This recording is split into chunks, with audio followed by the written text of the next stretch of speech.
then introduce yourselves, and it's very important for the development director to introduce the evening. Thank you. Thank you very much.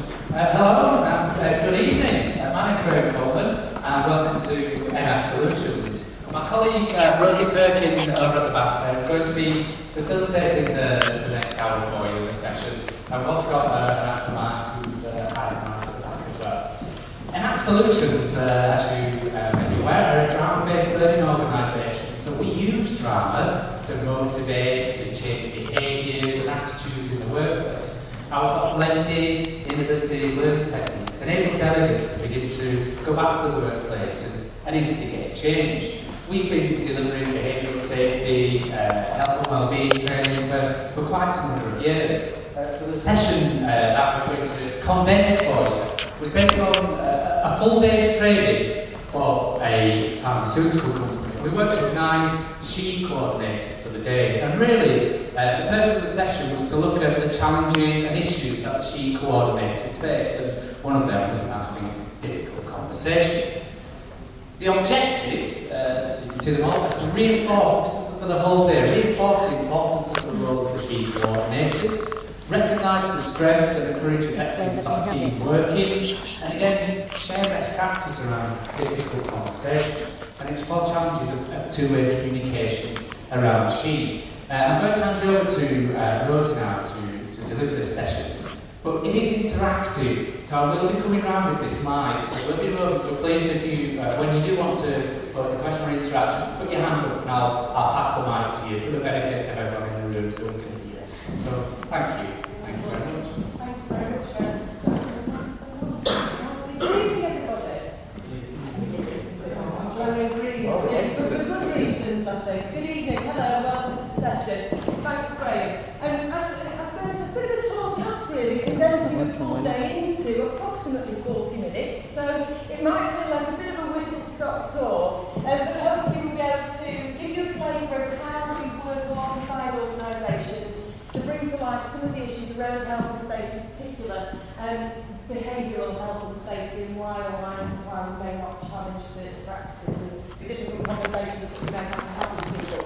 So imagine, if you will, you have been cultivating up there, having your teas and coffee this evening, and moving the lunch to is who chats away from what is behavioural psychologists, don't they really? It is often on the day with our 9 HSE coordinators. And Paul chats away, they don't know that he's an actor in the role.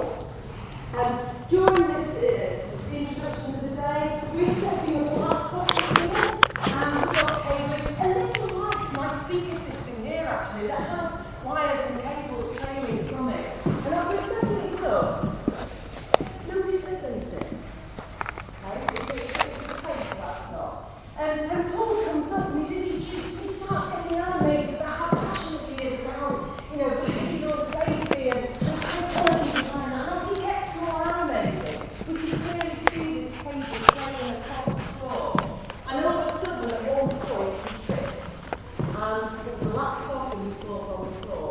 Now I know, because I'm observing, that people are sort of looking, and people are looking towards their manager to say something.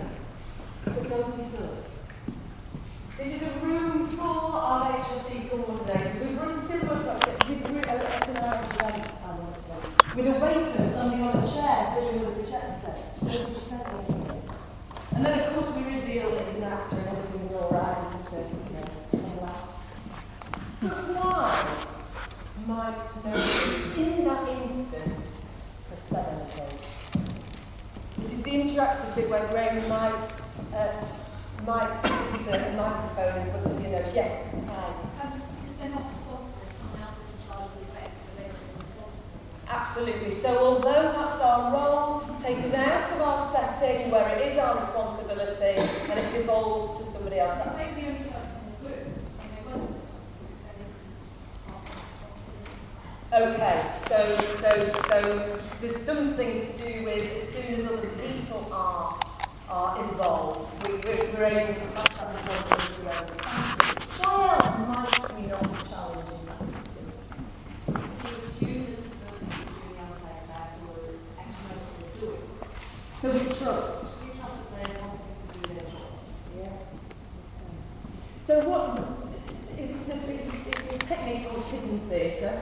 No surprises with the name. But what it allows us to do is look at why in that moment we as health and safety coordinators don't challenge, and yet we go about our business expecting people within our organisations who know health and safety or health and safety training to challenge.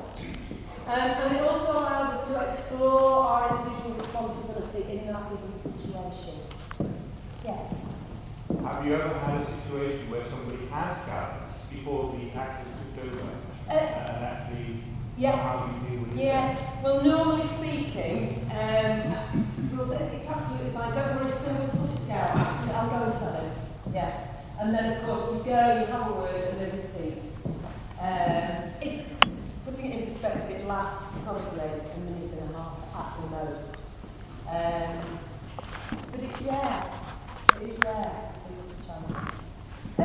On your chairs, I'm sorry, I made the assumption that people would fill up from the front, but no. On most of the chairs, giving people towards the back is an interactive focusing keypad. It's completely anonymous, you didn't have anybody to sit anywhere in particular. If you want to pass their ones back, I'm sure that would be appreciated. But I'd like to ask you a question.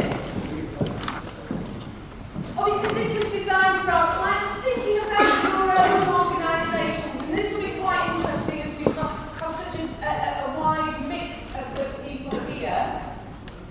Considering all staff, thank you, considering all staff across the board within your organisation, are there particular health and safety issues that get prioritised? Go down here. If you press 1 and you should have pressed 5, just recall it. I have realised I am projecting as an actor would, so I'm actually careful.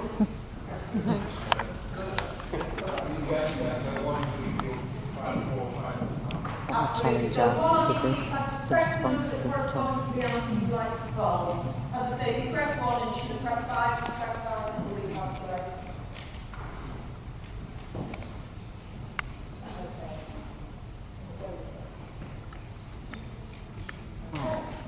Thank you for your honesty. So 55 to 60% always or frequently. 35%. Yeah, 35%. What do you make of that sort of result?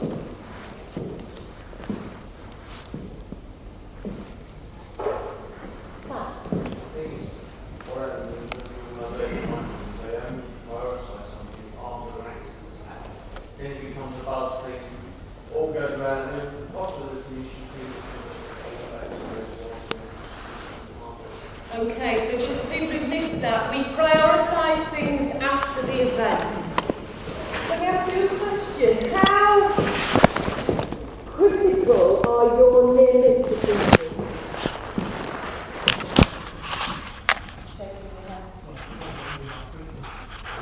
Are they, do we fill them in?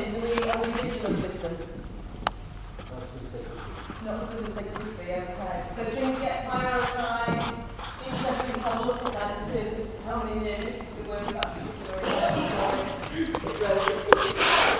The second question that we asked people was, considering all staff across the board, are there particular issues that get overlooked? Would you just like to vote on that for a minute, please?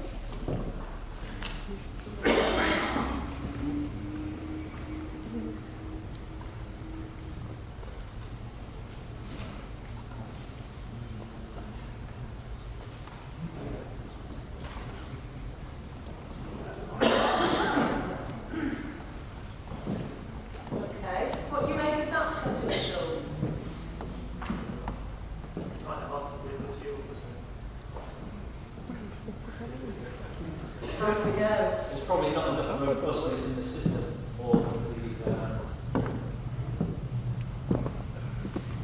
working process that they've got in place, maybe, and not everybody's finding with the same, everybody's saying what to say policy. Yeah, absolutely. So I appreciate it's really difficult with A, such a large audience, and B, because we're so diverse, but it gives you a flavour Just thinking about that pair of questions, what are the sorts of things within your organisations that either get prioritised or potentially more importantly get overlooked? Yes, at the back. Okay. Depends how much money the solution costs. So presumably the cheaper things get prioritised? Not wanting to be cynical, but okay, thank you. I'm working with engineering facilities management company. We consider a lot about the technical issues. We forget about the office staff. Okay, so the technical capability or the technical health and safety gets prioritised, but potentially the sort of softer side of the good stress, the health and well-being. Really gets projects, something like that. Office work. Okay. Thank you. Yeah. It depends on the amount of time that you want to allocate to deal with it. If it's going to take a couple of months, priority, it's going to take 2 years, it's something that we kick into the wrong grass and just left it. And it just gets put on the back burner continually. It also depends who's visiting the organisation. If you've got a pending visit from the HSE, money gets thrown at it instantly. So again, it comes back to that idea of being reactive to stuff. Yeah.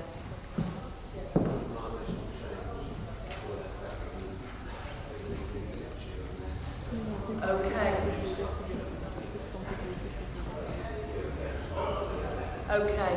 So for those who didn't hear that, in terms of organisational change, sometimes it's a little bit of an afterthought. Yeah. Okay, so they want to change quickly, and then, we haven't talked about health and safety. Let's bring those in. Okay, thank you. Okay, so that's sort of the first module that we worked through quickly. The second module, they really wanted to focus. This was a new team of 9 people, and they really wanted to focus on team working, and within that, meeting protocol. Now, what we like to do. We try and make our learning accessible on a number of different levels for people. So there is a certain amount of theory. We don't always go too heavy on it, but a theoretical understanding that underpins our work. And for this particular model, we used Glencione's 5 dysfunctions of a team. Now, this isn't one that you can poll on. I've just taken a snapshot of the results of another session where I ran this. So we asked them, and it was multi-response, so they could answer as many of these as they wanted. And we asked them, alongside other coordinators, do they feel trusted and safe to say what they think? Do they have an interesting and useful meetings? Are they committed to original deadlines? Are they comfortable to question each other's approaches and performance? And do people suppress their personal goals for the greater good of the organisation? And that's how they voted there. The reason we asked that set of questions was because it underpins Glencione's 5 dysfunctions of a team. I don't know if this is a model that you've come across before, and I don't intend to go into any great depth now, but it's quite, if you are looking at teamwork, it's quite a tangible, easily digestible model for you to get to grips with. And just very quickly, the idea is that we need to have at the base there vulnerability-based trust. I need within my team to be able to say, do you know what? Screwed up. Actually, I need some help. I can't do this on my own. I'm sorry. Okay? And in creating that trust amongst the team, it allows us to move on to the second level, which is to have critical debate within our meetings. So we don't like having conflict with people, do we? We suppress, actually, sometimes what we should be saying because we don't want to rock the boat. But what Lencioni believes is we should have that conflict. We should be able to say, this is what I believe, this is what I think, this is the way forward.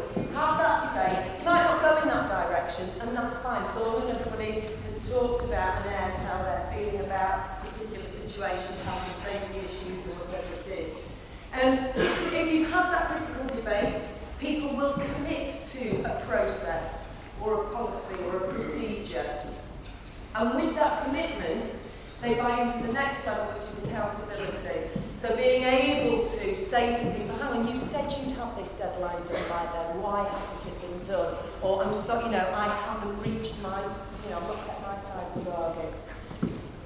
And the point at the top there is basically looking at the results for the good of the organisation or the team rather than an individual set of results and your own personal progression or reward for that. The reason I show you this was we had a team of 3 actors and they then delivered a scene that was peppered with all the bad practice that highlighted all that. There were 3 characters in there. There was a sales manager, a service manager and a production development manager. The reason we chose those 3 was we were able then to look at health and safety and how that was impacted upon by all of those negative dysfunctions of the team, but it was looked at in terms of personal health and safety or health and well-being. It was looked at in terms of targets driving people. In this particular case, it was his attitude towards driving and being under targets and being physically driving, and commitment to time pressures, and it also looked at the production elements, so a wider element of the organisation. So we were able to feed in Lencioni's model and how it impacted in health and safety in a number of different ways for a particular organisation. Okay. We also use a lot of different techniques, so small group work, pair group work. We appreciate that not everybody wants to talk in a larger group, and in this particular case they looked at team dynamics, communication and meeting protocol. So the 3rd module then moved on to look at, or begin looking at, those difficult conversations, and in particular how we communicate with one another, how we transmit and how we receive information. One of their issues was that their health and safety coordinators struggled to engage with, or had a fear of engaging with, some of the more qualified, highly qualified people within the organisation. It's quite a hierarchical organisation. So we created 2 characters. We created Greg Earnshaw, who is the health and safety coordinator, and Dr. Diane Roberts, who has a BSc and MSc, and she runs the process. Okay, so we're going to see a short scene momentarily that focuses on these 2 characters. So I would just like to introduce you, first of all, to Greg. Hi. Greg, hi, how are you doing? Not bad.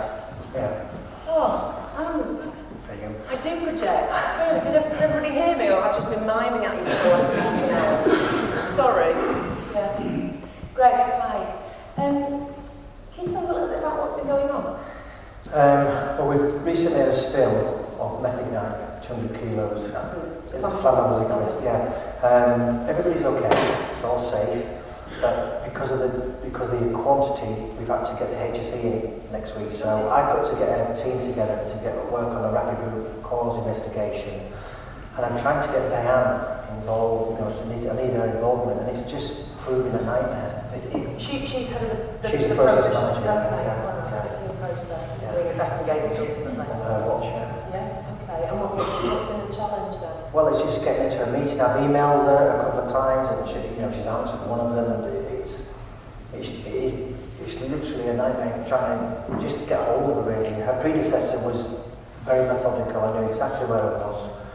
Diane's got a different method of working, and I just feel like I'm treading on eggshells as well, trying to get her into this meeting and trying to get her involved. So it's challenging to communicate. Yeah. Are you trying to email? I've emailed, and she's answered one email. But, I need this meeting. This rapid root investigation needs to be now. We need to get this together before the HSE comes in next week. And the thought of meeting with her, how does that make you feel? Well, it's not good. I mean, we kind of had a kind of meeting earlier, which wasn't great. Yes. Can you tell us about that meeting? Yeah, sure. Like this.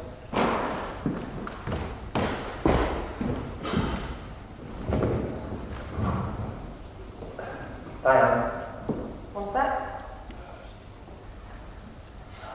Greg, everything all right? Yeah, just wondered, could I have a word? Now?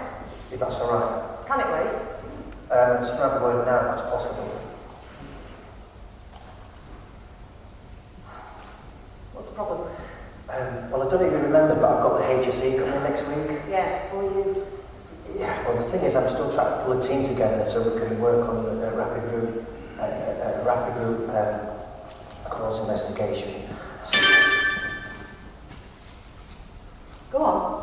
well, it's just that I think we need to get all parties to complete the correct Go on. documentation. Well, from my perspective, if I don't know what the cause was, I can't complete my analysis prior to the HSE coming in next week. As I understand it, the loss was caused because a valve was left open, am I right? Well, technically, yes, but Sorry, Greg, am I missing something? I could understand you coming to me if you didn't have all the information, but there was a spill, we shut down, we assessed, and we restarted the process. They'll see what the problem is. they'll be investigating your process. Oh, sorry. The HSE will be investigating your process. Can you give me an indication as to when I might expect you to help identify things that your team might have missed? Yes, Greg. You can expect me to help identify things when I've met with my PU head and engineer. It's just that... What? Well, I emailed you a couple of times earlier this week. I responded. Well, yes. You can always instant message me. I was just asking for a progress report on your meetings to ask... You asked for confirmation I'd meet with them, I gave it. If you want answers, you need to ask questions, Greg. How could we have avoided this? Well, if you'd have committed to a meeting... Look, not my fault. You know, ABS is flexible, but for Class A we can't hide. Things need to be done. It's ridiculous the amount they expect us to get through on the Room 2 processes. We need to make sure our RCIs happen sooner going forward. Well, with all due respect, Diane, this one should have happened sooner. Well, with all due respect, Greg, some of us need to have some more flexibility. Why don't you pull the team together for, say, 4 this afternoon? I've got 2 hours there. I'm not sure that we... Can you do that, Greg? Yeah. Yeah? Fine. Is that everything?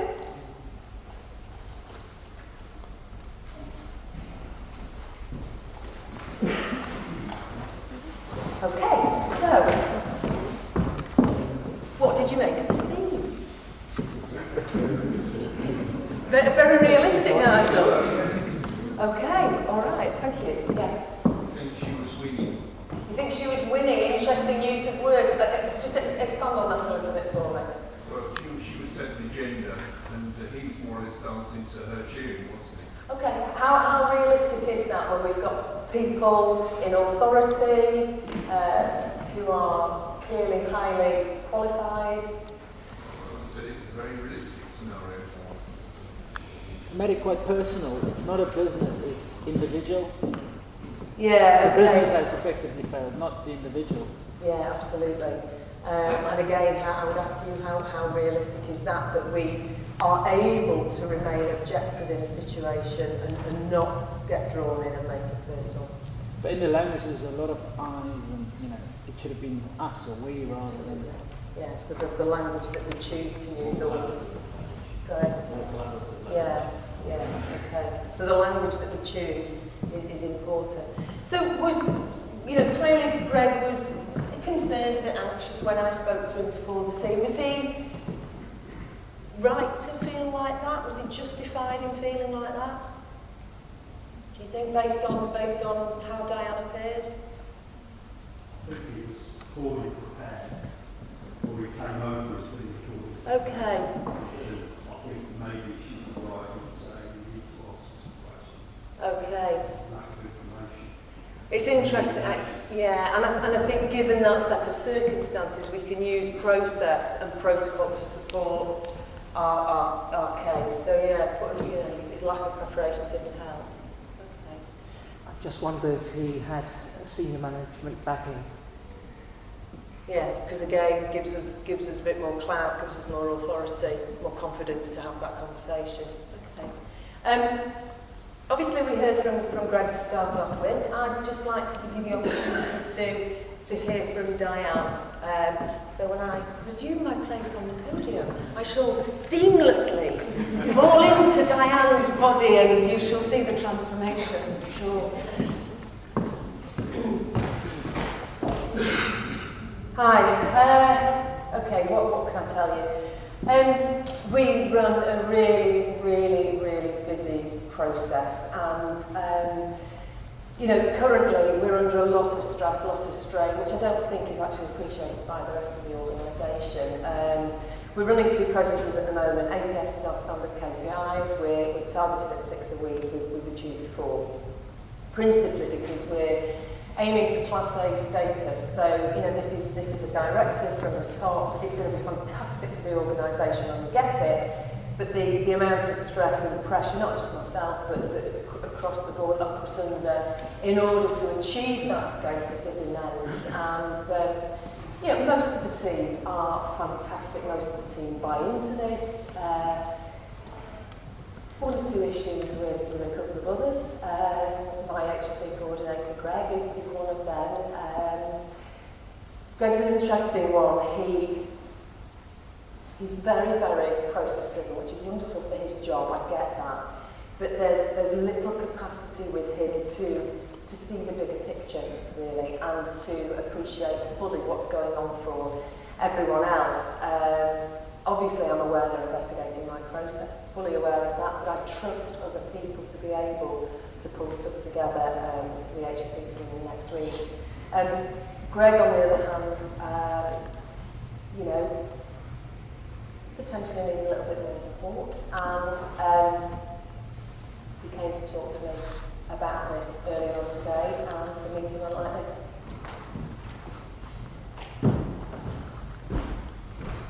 Diane? 1 sec. Greg, everything all right? Yeah, just wanted to have a word. Now. That's all right. Can it wait? I'd sooner have a word now, that's possible. Okay. What's the problem? Well, I don't know if you remembered, but I've got the HSE coming next week. Yes, for you. Yeah, well, the thing is, I'm wanting to pull a team together, so, you know, for the work for the rapid root cause investigation. 1 sec. Go on. Just that we need to get all parties to complete the correct Go on. documentation. From my perspective, if I don't know what the cause was, I can't complete my analysis prior to the HSE coming next week. As I understand it, the loss was caused because a valve was left open, am I right? Well, technically, yes, but... Sorry, Greg, and I fail to see what the problem is. I could understand you coming to me if you didn't have all the information, but, you know, there was a spill, we shut down, we assessed, and we restarted the process. I fail to see what the problem is. They'll be investigating your process. Sorry. The HSE will be investigating your process. Can you give me an indication as to when I expect you to help identify things that your team might have missed? Yes, Greg, you can expect my help identifying things when I've met with my PE head and engineer. Oh, it's just that. Right. Well, I emailed you a couple of times earlier this week. And I responded. Yeah, to one of them, yes. You can always instant message me. I was just asking for a progress report on your meetings to ascertain whether... You asked for confirmation, I believe with them. I gave it. If you want answers, you need to ask questions, Greg. How could we have avoided this? Well, if you'd have committed to a meeting earlier in the week... Not my fault. You know, APS is flexible. Plus, we can't hide. Things need to be done. It's ridiculous the amount they expect us to get through when we're running 2 processes. We need to make sure our RCIs happen sooner going forward. Well, with all due respect, Diane, this one should have happened sooner. With all due respect, Greg, some of us need to have more flexibility. Why don't you pull everyone together for, say, 4 o'clock this afternoon? I've got 2 hours then. I'm not sure. Can you do that, Greg? Yeah. Yeah. Fine. Is that everything?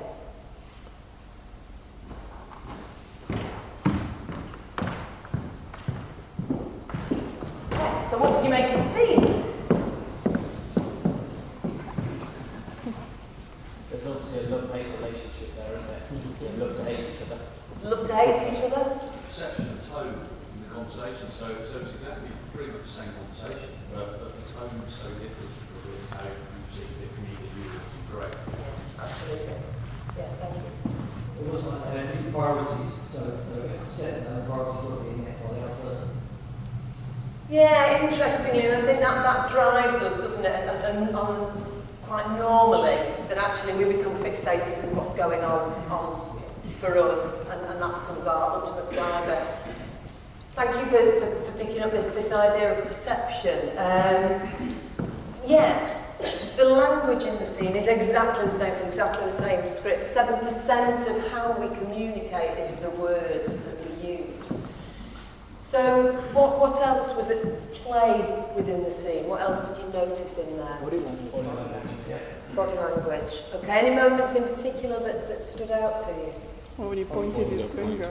Sorry, when he pointed. Okay, when he pointed his finger. So in his version, it was much more open-handed, whereas much more threatening in Diane's version of events. He's not confident. His shoulders are hanging. You know, he comes across as not being sure. Okay, in which version? Actually, in both. Okay, thank you. Eye contact. Eye contact, yes. So what was your observation? Well, the second one, they really weren't looking at each other. No. But what did you notice about Diane in her version of events? What did you notice in terms of body language? She was crucible and he was being paid.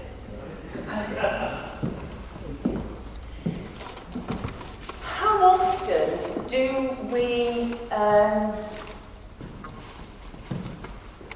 check in with people in terms of trying to understand whether they have received our communication in the way that we want to be received, or with the intention that we want to be received? Almost never. Sorry, almost never. Yeah, why? I think it's a number of things we want to talk about. So one is taking it for granted that everybody else sees the world the way we see it. And the second, I guess, is that not wanting to conflict, is it? Because if I've told you you need to work for, and then I go away, I can always say, well, I told them what to do. If I check your understanding, I can say, well, this is how you want to come up with Yeah. something to do. Yeah. Okay. I think when you do interesting, I think children check their understanding quite often. Yeah, so potentially if we're doing that, does it come over as patronising if we're checking in with another adult? But there is an assumption, isn't it, that they are on the same page as us. And that they've not misinterpreted, you know, our stress or our busyness for something else. If you do that checking in with someone else or work police, it's seen as, or interpreted as micromanaging. And, well, people see quite poorly as well. I understand what you're saying. There's two things, isn't there? There's one saying, have you understood what I have said? But there's also, I suppose, there's checking in with yourself, so that in that moment, actually, I am really busy planning my meeting to go and see my PU head.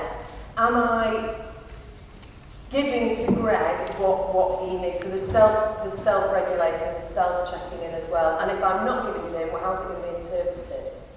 This model is something that we call the three worlds. Within any exchange or interaction, there are three worlds at play. There is Diane's world, or your world.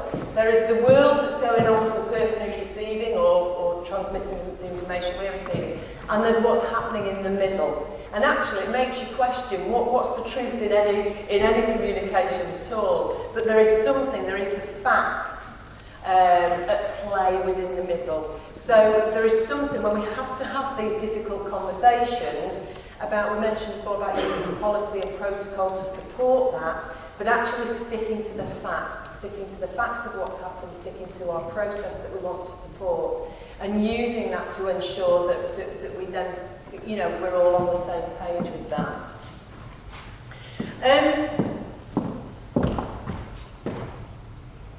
Okay.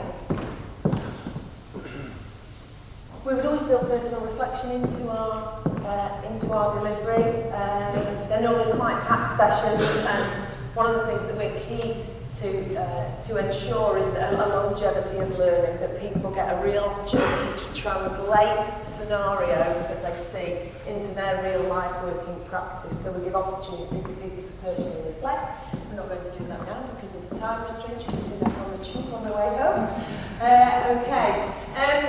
After the lunchtime activity, we use lots and lots of active learning techniques. So the listening exercise, again, I'm not going to run this with you now, but really starts honing down on people's skill set for having those difficult conversations. So this looks at active listening skills, what we need to show or we're actively listening, and so on and so forth. And then the majority of the well, let's poll it, hey? How confident are you in holding difficult conversations?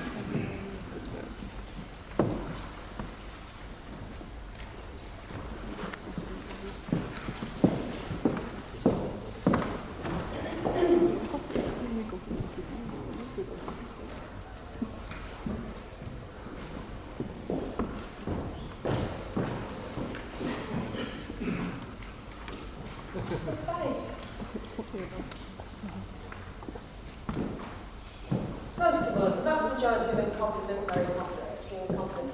Why, and I'm not asking people who hold this to necessarily say why, but why might people feel less confident? What are the sorts of things that make us feel less confident?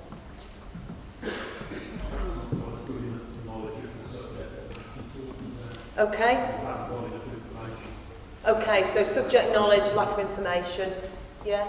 Person's reaction. Having a conversation with take mark back on it to use that phrase. Okay, so the anticipation of that, of their reaction. How often do you say, well actually that wasn't as bad as I thought it was going to be. So we get ourselves all uber hyped up about stuff when actually having the conversation is never as bad as sorry.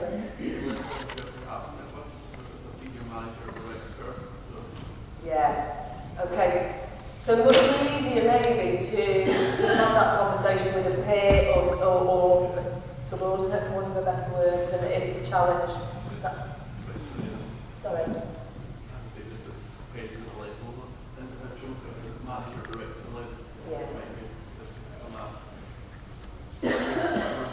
Yeah, absolutely. Yeah. And there's something, isn't there, that responsibility of people at that level, creating that culture, particularly for health and safety, where regardless of level, we should be able to have those conversations. Yeah, it's not just the conflict that people are working on. If you're junior to you, if you can't have a conversation with somebody, or a cleaner or something like that, that's a difficult sometimes without the conflict with everything. Yeah, thank you. Okay. What we did was, bearing in mind it was a lovely opportunity to just work with 9 people, and we'd got 3 actors, so we almost outnumbered the delegates actually on this occasion. But what we did was we created 3 different characters for them. Now, interestingly, none of these were senior members of staff, but what we got was they were pertinent for people in the role. So we've got Jack, who's a shift planner. He was quite a gregarious chap, and actually was there as he's a mate. So you've got somebody you've worked alongside them for the last however many years. You have a great relationship with them, and how do you challenge that person? Okay, we've got Rachel, who's an administrator, and Rachel's an interesting character because actually she was. And this was at the request of the organisation, a little bit socially awkward. So Rachel was quite challenging to engage with in that respect. She was quite quiet, but then came out with a number of fairly inappropriate things, actually. So she was interesting. And then we've got Steve, who's a contract scaffolder. And within their group, so we had a group of 9, we divided them into 3 groups of 3, and throughout the course of an hour and a half, the actors moved between the groups. So every single person, every delegate got an opportunity to engage in a difficult conversation with one of those 3 characters. This will be interesting because this is 1 against about 68, so not all of you will get an opportunity to practice your skills this evening, but we'll just give you a flavour of how this runs. So, what we did was we applied a feedback model for them. They had to think about the clarification of why they were meeting, and then we used the 3-wheel model from before for them to embed within the conversation that they were going to have. Okay. So we're going to meet Steve in a little while. Steve's a contract scaffolder working on site, and you haven't had any dealings with him before. Now, what's happened, on site there's a large building. He's got scaffold up as part of Class A. They are driving to get this building finished. And one of your colleagues has walked past the building and seen that Steve isn't clipped onto his scaffold. And they've taken a photograph of him and come to you. They've not had that difficult conversation. They've come to you as HSE Coordinator and reported it to you. So you've gone along, you've engaged with Steve. He's got a Homer Simpson t-shirt on, that's evident in the picture, so you know it's him. You've gone to site, identified him and asked him to come down off the scaffold. He was clipped on when he arrived, and you're now in a porta cabin to the side of that, and you're about to have this conversation. Okay. So the aim of the conversation is to get Steve to understand the gravity of him not being clipped on. So Steve is designed to be quite a challenging character. Okay? So I'm going to invite Steve out here, and I'd just love you, if you are comfortable to, engage with Steve as one. as one person to try and have this difficult conversation with him. I admit it might be a little exposing for you. Steve, how you doing? Fantastic. Yeah? Going well? Yeah, we're getting there. Fantastic, okay. Steve, I think we've got one or two questions for you, that's okay. By the way. Who's brave enough to kick off?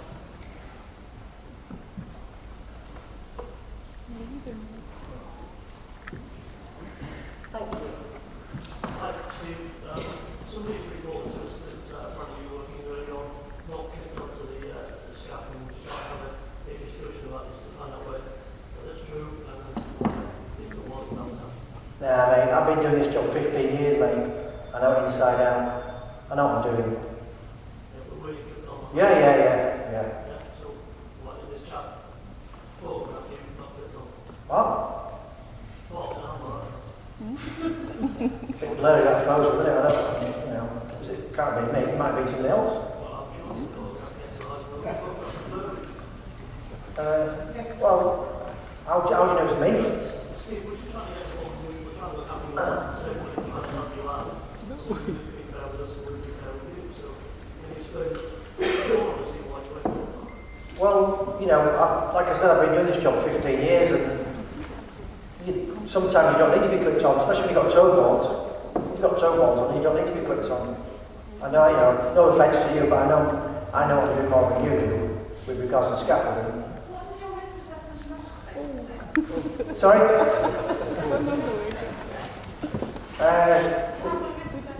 Yeah. When you're working at height, yeah, you should be clipped on, yeah, for this. But, you know, in the general scaffolding trade, that I know. The specific method statement you work specifically doing on our side today. Yeah. Right. Yeah. And you're working to Class A, aren't you? We're working to your method statement with your company. Yeah, but you're also working to Class A, aren't you? Yeah, and it's not going to happen. It's not going to happen if my boys can't do their job. It's not going to happen. Yeah, of course, I understand that, and that's what I'm trying to get things speeded along for your company. Well, we need to work to your specific method statement. So if you want to do things my way, things might slow down a bit. You might not get Class A. Let's always do all risk assessment method statement, and I'll go on half an hour. If you want, if you can. Thank you. You know more than me. Steve, you've got a question over here? Yeah, Sorry, Steve. I just wanted to understand a bit better. What work was it you're doing this morning? Which part of the scaffolding were we building up? Just round the front end. So I don't see what the problem was myself, to be honest. Was it from the bottom up? Was there A bit higher up than that, a little bit higher up. You know, but when we got the toe boards down, you know, we're sound anyway. Generally, outside of this job, if you've got toe boards down, you don't need to be clipped on. I was clipped on, I reckon I was anyway. I can't, you know. But you still need to be clipped on, regardless of the toe boards. I mean, you know, that's. Yeah, maybe for this job, like you know, normal general jobs, you know. but we still need to ensure that we comply to what we've set out to do. Yeah, and I appreciate that, and, you know, I do apologise for that. But like I said, my guys are under a lot of stress to get this Class A down, and if you want to get it done sometime, I'm not getting corners. I understand that, but it's essential that we ensure that we work safely and, you know, therefore ensure that you can go home in the afternoon to your family, you know, I can go to my family. I understand. Ultimately, we do a job together, don't we? So. Yeah, so apologies if that was the case. I do apologise. Just hold it there, just in the interest of time. Gives you a flavour of working alongside an acting role. Mark, I'm just going to ask you to drop out of character, just stay there, okay? So, Mark, it's lovely, he's not like that at all. Goes so easily too, I can't get why. What was working well? Thank you to our three people who took that on. How easy or challenging was that for you? I think it's always difficult to start those conversations off when you've got a particular thing you want to get across. You can sometimes talk around it for too long without getting to the heart of the matter, which was, you can see with evidence of quite conflict problems which evidence. So, yeah, the risk assessment thing is a good thing to do, but I would always try to work around it, which is understanding of that quality legislation, quality systems. Yeah. Understand it as a person being character rather than the fact that the document falls down that road. But I think he obviously understands where the concept of that's his job, and whereas work behind is one of the second health and safety topics that we have to look at. So I'm not going to start trying to be clever and come back and say, oh well, actually the nature of this job we do with it, I don't know. But I would say if you've got this assessment and method statement, then someone who knows more than he does and I do should come down there and tell us up. If the controller's in there, then that needs to be compliant. And that's why, because he kept trying to distract me from that. So he obviously knew he was on the ground with the ground, which is why he was trying to distract me from our which. Yeah. Okay. So in terms of getting to understand the person, getting to understand the situation a bit more, a bit of fact finding, using the support processes in place, or the processes in place to support that, what from your perspective was working well? I think it's just, you know, giving the individual the opportunity to talk you through the morning's events perhaps, and sort of let himself through the process and then ask the questions, and where it deviates perhaps just go one step back and then reinforce the message rather than making it personal and just, you know. So seeking to understand their perspective on it, and again the lovely point that you brought out in the earlier scene was not making it personal. You know, keeping it focused on I suppose the objectivity of it. What was the impact of those? 2 or 3. So for the gentleman first, Steve came in a bit cocky. You know, I've been doing this 15 years. I know what I'm doing. And when the lady interjected with facts, I got a little bit scared. So then I had to revert to, you're looking for Class A, you're not going to get it if my boys can't do the job. So I was scared I was going to get fired. So in that moment, there's the defence, the defence activated. Absolutely, straight away, you know, all that threat system came to force immediately.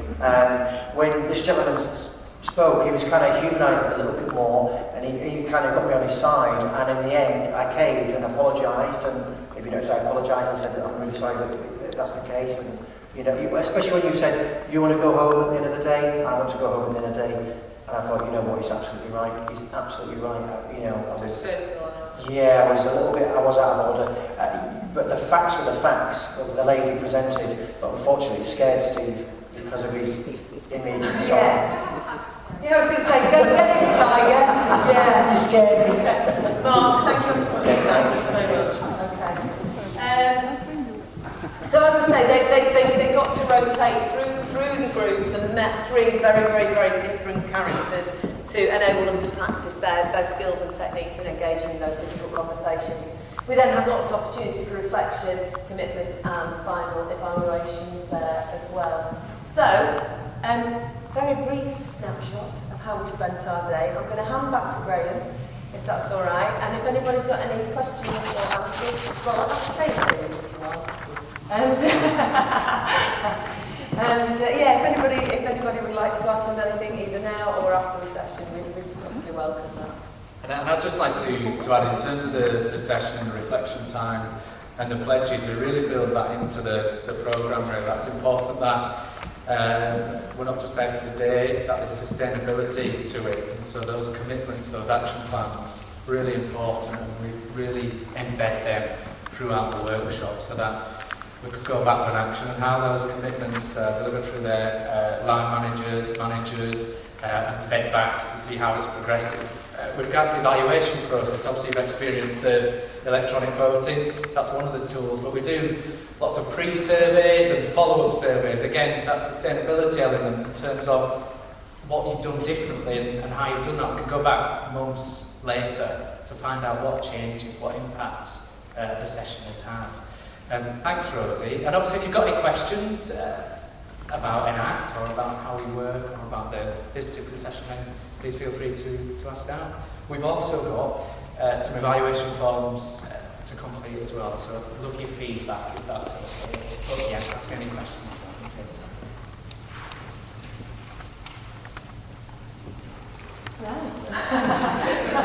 Wonderful. I thought it was very, very good. I think we'll learn a lot from all of that, no doubt. I think the environment piece is obviously so key in these conversations, and the piece about whether the office was the right environment and whether enough planning is gone into where those conversations were taking place. I think it's a big area to perhaps bring out. So certainly in our business, when it does go wrong, it's 9 times out of 10 it's not a problem having because the environment isn't right. I think you demonstrated that so well. Okay, thank you. Thanks. Just out of interest, you ever work with unions where you may get very union safety reps if you're working with management? Yeah.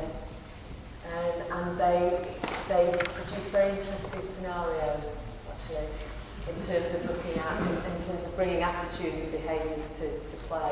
Yeah.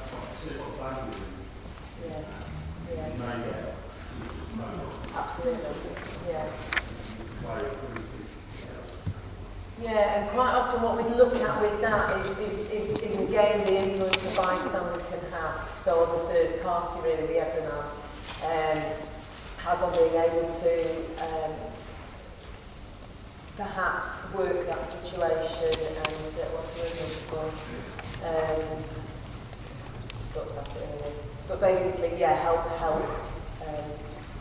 communications across those two polarised views.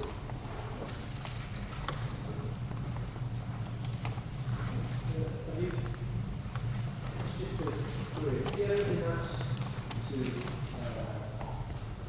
provide sort of enactment along the lines of the plan, well-rounded, this visual? Sorry, along the lines of?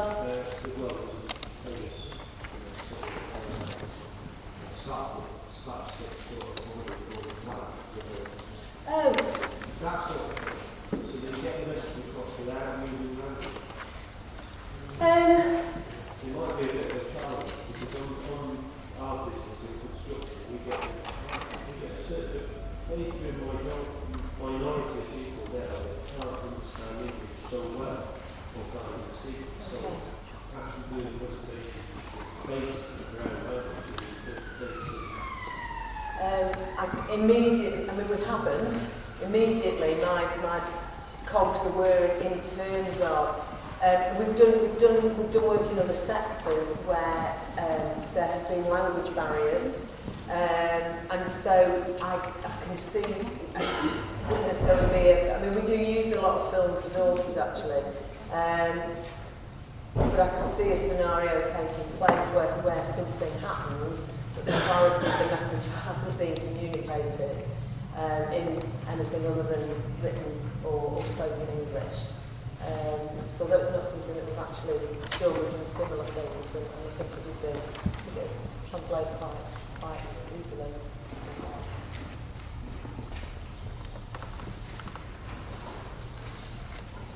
Sorry, I invited question or two in the Q&A, and I'm in a flow. I'm on flow. You are. I'm on a roll. Okay. That's it. Thank you. I'll hand you over to Nigel. Thank you very much.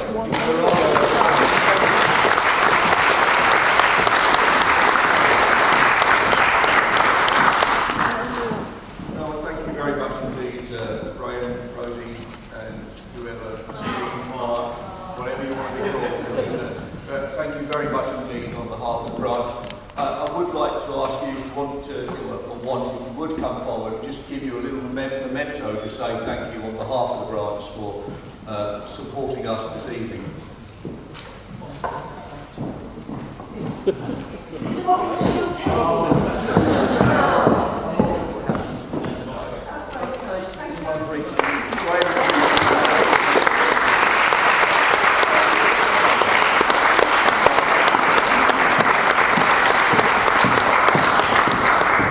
Okay, well thank you very much indeed. Thank you for your support for the branch. Hopefully we'll see you here at the next meeting in April. Encourage you to leave your feedback sheets please and enjoy the rest of the evening and the week. Thank you very much.